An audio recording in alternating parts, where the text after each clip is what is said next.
প্রত্যেকটি মানুষ প্রত্যক্ষ করেছেন যে ৯ তারিখ ঘটনা ঘটে যাবার পর ক্রাইম সিনে কিভাবে বহু মানুষের অনুপ্রবেশ ঘটেছিল পুলিশের উপস্থিতি সত্ত্বেও।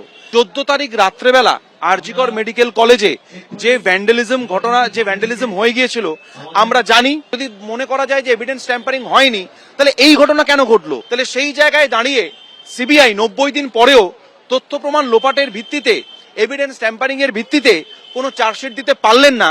এটা সিবিআই এর একটা ব্যর্থতা বলে আমরা মনে করি। এই ক্ষোভ এবং এই হতাশার জায়গা থেকে আমরা ওয়েস্ট বেঙ্গল জুনিয়র ডক্টরস ফ্রন্টের তরফ থেকে সমস্ত সুচিন্তাবাদী সাধারণ নাগরিক থেকে শুরু করে ডাক্তার সমাজ থেকে শুরু করে সমস্ত সামাজিক মানুষদেরকে আমরা আমন্ত্রণ জানাচ্ছি। আমরা এই যতগুলো প্রশ্ন আমাদেরকে সিবিআই মেলাইন করার চেষ্টা করেছে, আজকে তারা চার্জশিট জমা দিতে পারেনি, এই প্রশ্নের উত্তর পাওয়ার জন্য দুপুর 2টো থেকে আমরা করুণাময়ী থেকে সিজিও কমপ্লেক্স পর্যন্ত একটা অভিযানের ডাক দিচ্ছি। এই যে ব্যর্থতা সিবিআই এর, এই ব্যর্থতার দায় সিবিআই কে নিতে হবে। কেন তারা এভিডেন্স টেম্পারিং ডিপ কনস্পিরেসির জন্য রেপ এন্ড মার্ডার মামলায় তারা কেন সাপ্লিমেন্টারি চার্জশিট দিতে পারলো না ৯০ দিনের মাথায়? ৯০ দিনের মধ্যে চার্জশিট দিতে ব্যর্থ হয়েছে সিবিআই। ফলে নিম্ন আদালত থেকে জামিন পেয়ে গেলেন আরজিকর মেডিকেলের প্রাক্তন অধ্যক্ষ সন্দীপ ঘোষ এবং টালা থানার প্রাক্তন ওসি অভিজিৎ মণ্ডল।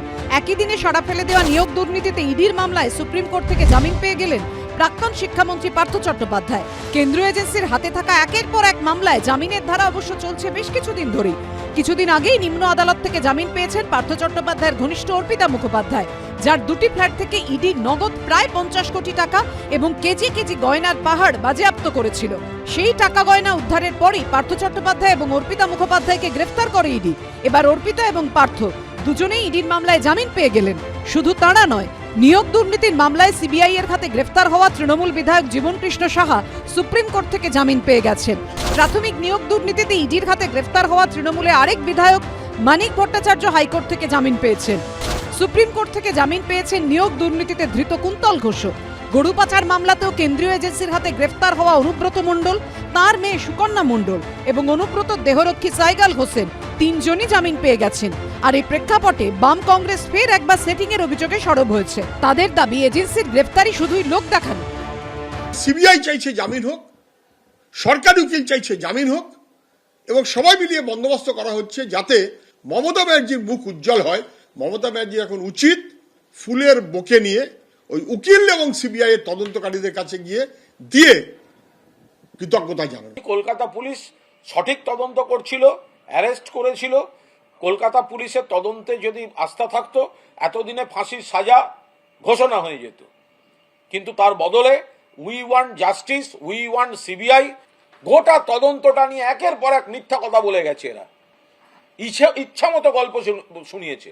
আপনাদের নেমন্তন্ন করে ডেকে আনা সিবিআই, যান এবার সিবিআইতে বুঝুন। 10 বছর আগের সারদা কাণ্ড কিংবা 8 বছর আগের নারদ কাণ্ডের সময়ও একই অভিযোগ উঠেছে। সারদা কাণ্ডে এখন সুদীপ্ত সেনা, দেবযানী মুখোপাধ্যায় ছাড়া আর সবাই জামিন পেয়ে গেছেন। আর নারদ কাণ্ডে তো কেউই জেলে নেই। উজ্জ্বল মুখোপাধ্যায় ও আশাফুল হোসেনের রিপোর্ট, এবিপি আনন্দ।